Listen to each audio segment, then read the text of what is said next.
Article 14. Aggravating circumstances. The following are aggravating circumstances. 1. That the advantage be taken by offender of his public position. 2. That the crime be committed in contempt or with insult to the public authorities. 3. That the act be committed with insult or in disregard of the respect due to the offended party of an account of his rank, age, or sex, or that to be committed in the dwelling of the offended party if the latter has not given provocation. 4. That the act be committed with abuse of confidence or abuse ungratefulness. 5. That the crime be committed in the palace of the chief executive or in his presence, or where public authorities are engaged in the discharge of their duties, or in the place dedicated to religious worship. 6. That the crime be committed in the night time or in an inhabited place, or by a band, whether such circumstances may facilitate the commission of the offense.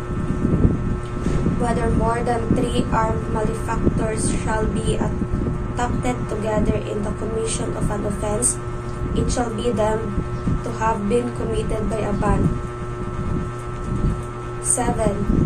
That the crime be committed on the occasion of an conflagration, shipwreck, earthquake, epidemic, or other calamity or misfortune. 8. That the crime be committed with the aid of armed men or person who ensure or afford immunity. 9. That the accused is recidivist.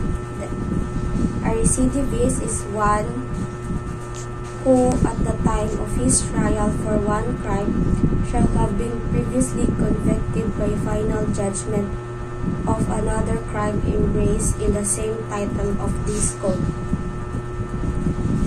10. That the offender have been previously punished by an offense to which the law attaches an equal or greater penalty, or for 2 or more crimes to which is attaches a lighter penalty. 11. That the crime be committed in consideration of a prize, reward, or promise. 12. That the crime be committed by means of inundation, fire, poison, explosion of a vessel, or international damage thereto of a locomotive, or by use of any other involving great waste and ruin. 13. That the act be committed with evidence, premeditation.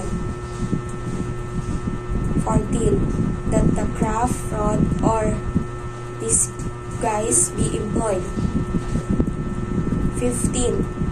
That advantage be taken or superior strength or means be employed to weaken the defense. 16. That the act be committed with treachery.